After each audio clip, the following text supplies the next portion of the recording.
Hello. How are you out there? So, welcome to another podcast edition from the Urban Foundation with the support of Aspire Coronation Trust Foundation. And today we're going to be talking about different questions and answers on cancer care. I remain your host, Dr. Famoyigun. And we have three giants here today. It's an honor to have three big players in the cancer care industry in Nigeria. I have with me Dr. EKUNDAYO Samuel, the Executive Director of the Urban Foundation. You're welcome, sir. Thank you for having me, Lucas. And also we have with me Dr. FOLUKE SARIMIYE, Consultant Clinical and Radiation Oncologist, University College Hospital, Ibadan. You're welcome, ma'am. Thank you for having me. And also we have our amazing Dr. AYORINDE FOLASIRE, also a consultant radiation and clinical oncologist, University College Hospital, Ibadan. Thank you, Lucas, and the viewers at home. Okay, we get right into it. So we've been having some questions. People have been reaching out to us, and here we had to answer those questions. And we'll be starting with the common myths. Yes, because we've been hearing different things about cancer. So we want you to help us debunk those myths. So what are the common myths about cancer? Because some people have said if you enter the sun, you have cancer. If you if you take a drink, or you take a drink that's been exposed to the sun, you're going to have cancer. If you microwave your food, you're going to have cancer. And it's all true. So I would like our panelists to actually get to tell us some of these myths and tell us the truth. Are they true or not? Over to you, Sadama. Dr. EKUNDAYO, starting with you. Okay, well, and Doctor, thank you again. I think it is very important that we actually debunk all these assumptions because they don't really have scientific basis. So maybe I will start with the first one that is very common, that cancer is a death sentence. From what we know at the moment, we say no, because we have a lot of survivors from cancer. So cancer is never a death sentence. But what we advocate is that people should present early. When cancer is seen early, if you present early, cancer actually can be cured. Absolutely. So, and the quality of life also can also be improved.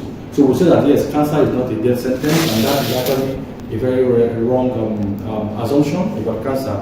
Cancer can be treated, cancer can be eliminated, and cancer can be cured. Thank you so much.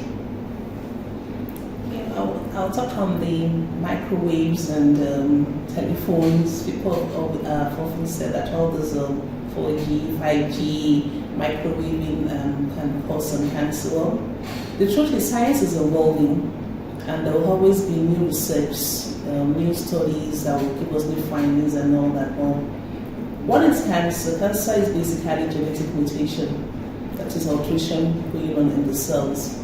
And this exposure to radiation, ionizing radiation, can actually cause cancer. But the radiation that most telephones have or microwave have are non-ionizing radiation. All they can do is cause excitement. They can cause DNA alteration. So the answer is no. Microwaving your food or using telephone or using cellular phones can't cause cancer. However, it is good to err on the side of caution. If as much as possible, it shouldn't be a daily or a daily routine to use microwaves for your food. You should cook your food through natural processes. Also, you should reduce where you are when you're in an environment or a community where so many people are using telephone at that time. But definitely the intensity of radiation would be very high there. So at that time you can excuse yourself. But basically the type of radiation that emits from microwave and cellular phones are non-ionizing radiation, and they can only cause excitement in the cells, heat up the cells, but they cannot alter the DNA of themselves, so it can't cause cancer. Thank you, ma'am. Okay, doctors, thank you. in addition to what the speakers have said, there are other myths in terms of you staying under sunlight and all those things. Truly, for some set of people, for example, albinos, exposure to excessive sunlight can lead to cancer in them, but not to other people. So that's why it's actually advised for people that are albinos to wear sunglasses, to use umbrella, to wear protective gowns while they are walking under the sunlight. So, but for other people, it is not true. Again, some believe that people can, in the Yorubas, they say, once all cancer is not otter. Cancer is abnormal cell growth. So if you observe any of such things, see medical cancers and treatment rather than going to herbalists for treatment of saying it is people that have infected you or that is spiritual. That is spiritual. So I think people should understand that it is a medical thing, and then can be handled if they present on time. So thank you. I think those are some of the myths, but if there are other things that you still want us to talk about, we can talk about it. Yeah, there are two myths actually that I think are so interesting. Some people will say that if you take so much processed sugar, you have cancer, or it will increase your cancer risk. Or some people will say there's no cure for cancer, or even if you get cured, it's going to come back again. So all those two, are they true or not? Okay, let me take that quickly. What we eat also actually in some cancers also affects. Not directly because you eat sugar, but because of the link. It could be a risk factor. People with obesity, people that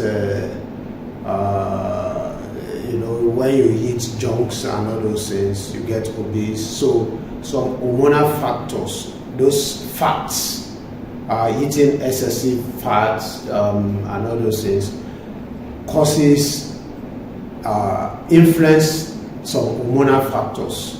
And those hormonal factors then can be a risk to cancer forming. So not a general thing to say someone that takes Fanta or Coke or too much sugar will develop. So it depends on, it could be a risk factor, but it's not on itself, but it can, it's not a direct link. That is as far as that. Then the other that says it does not have a cure. Okay, come back cancer. Well, like people say, it's a terminal disease. I normally tell people now that cancer is not a terminal disease. In fact, we've seen people that have been treated and they are cured, and it's another thing that will kill them. So it's not true that cancer is not curable. It depends on the stage at which it is detected.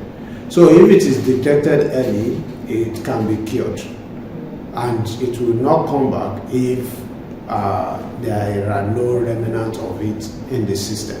So once it is properly treated, then that person can achieve cure. And we have examples of many people that have been cured of their disease, and there are testimonies all around. Thank you, Dr. FOLASIRE.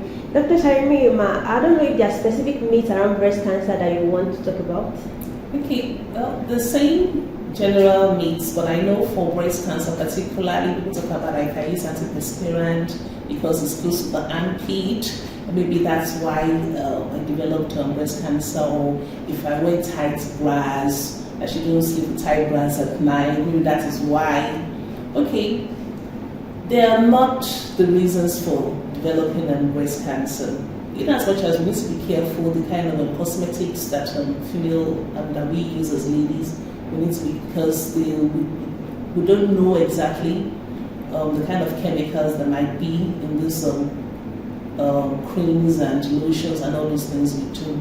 But we have general antiperspirants that we know have been in the forefront of the market for a very long time.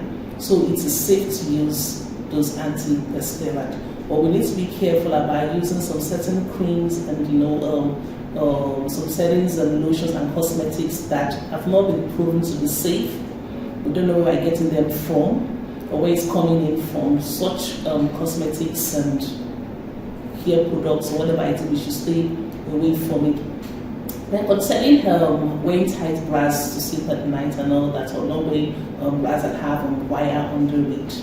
Well, the truth is that at night you should sleep as comfortably as you can, and avoid tight, underwears that might cause skin irritation that might now lead to other skin changes. But to say that wearing tight bras at night is what might lead you to have breast cancer, it's not true, isn't it?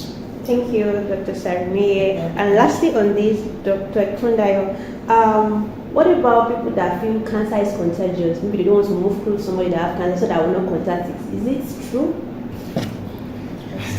Actually, it's interesting, but that is not really true, because cancer is, as a disease, is a non-communicable disease. So you cannot jump from one person to the other. But although we know that some agents that can actually predispose one to having cancer can particularly move from one person to the other, like the HPV virus that actually can actually be transmitted from one person to the other. And we've seen that people that have contact maybe with their partners that actually have that carriers of this virus, so they can actually get the virus from the carrier.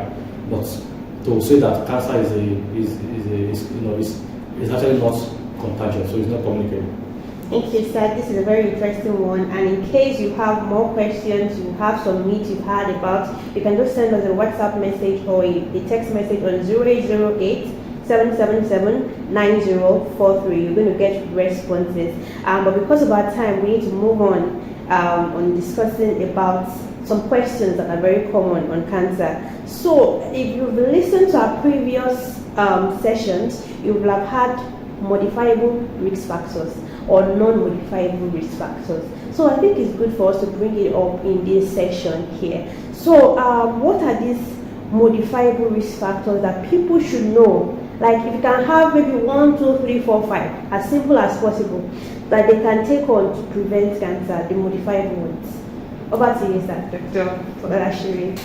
Thank you. Like you said, they are modifiable. That is, you can modify them. And I've said something earlier too that is related to that. Like I said, an albino, for example, has a predisposition to develop skin cancer. And so to prevent that albino needs to protect themselves from direct sunlight. So it starts by they identifying the kind of skin they have and then protecting themselves against it. Also, I talked about what we eat, smoking, drinking of alcohol.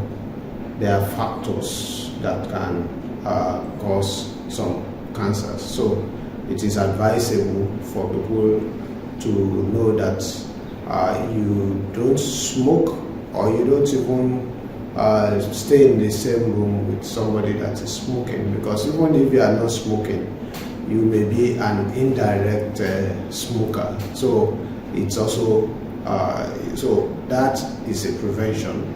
Also, for example, again, screening is also modifiable factors.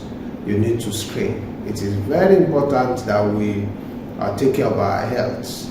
So there are some diseases that you can catch at an early stage, or even before it starts at all. So, and it is through screening. For example, for prostate cancer, you need to do PSA regularly. For breast cancer, you need to do self-breast examination. You need to, if you have family history, you can do genetic testing and all those things. So those are modifiable things that you can do to prevent. There are a lot of those things that we can do. You do exercise. You are not obese. You don't live a sedentary life. If you're hypertensive, if you're diabetic, you take care of your health. So all these are things that we can try as much as possible to prevent, and with that, we're by and large preventing cancer. Okay, thank you, sir. Dr. Sarimiye, can you talk about the non-modifiable factors, things you can change? Because some people will be like, I don't take alcohol, I am not exposed to smoke, I eat well, and yes, people like that, they still have some form of cancer. So people need to really know that some things can be changed. So can you tell us those non-modifiable factors that we just have to recognize and screen early in case? So again, taking the word out of my mother, for non-modifiable factors, that means that you can't change, you make yourself that way. Increasing age, number one, is one of the non-modifiable factors. Whether we like it or not, if you're praying for good health and long life, you're going to get older. So because you're going to get older, you can't change that. And most cancers, one of the risk factors is increasing age. Also, there's some certain cancers that have to be geographical location, where you are. Studies have shown that this particular lineage, this particular race are more exposed to cancer. So, for example, now for prostate cancer and breast cancer, it's more seen in black descent, and it's even more aggressive in black descent. Also, gender.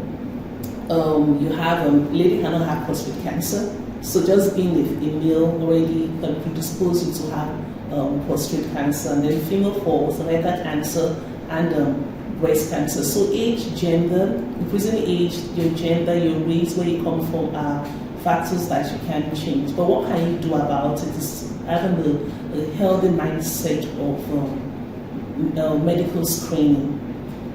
As you grow older, you should have what we call general medical checkup, because it's not just cancer that you should check for. There are other things that could actually still lead to, to ill health, whether it's diabetics or hypertension or your eye check, glaucoma. So we need to develop a culture of having medical screening as we go older.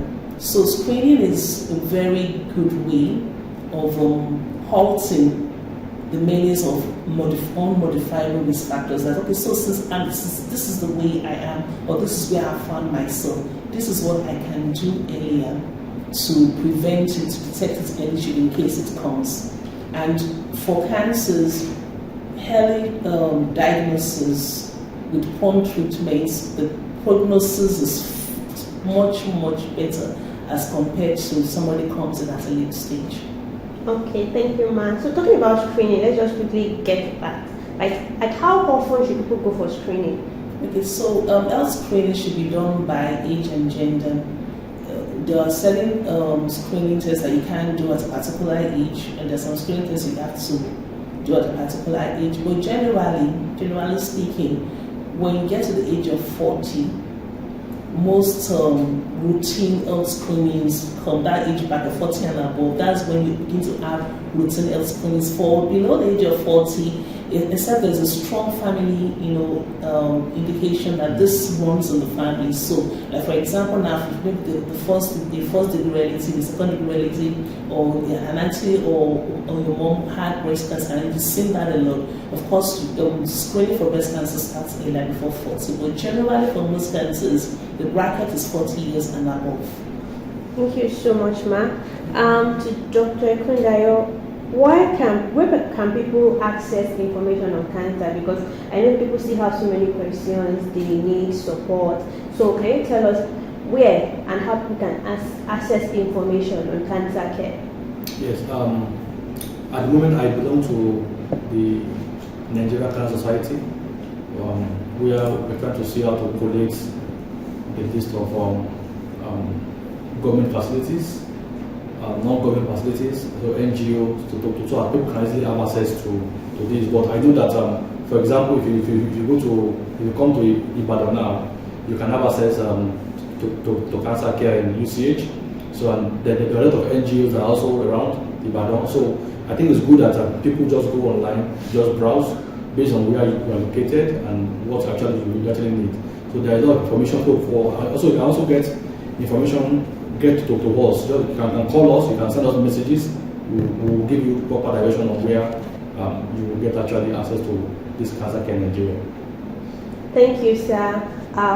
Because of our time, we would need to continue this session on another time. But just again, I want to say a big thank you to our speakers, Dr. EKUNDAYO Samuel, Dr. FOLUKE SARIMIYE, and Dr. AYORINDE FOLASIRE. I remain Dr. Famoyego, and this information is brought to you by Dovhaven Foundation with support from Aspire Coronation Trust Foundation.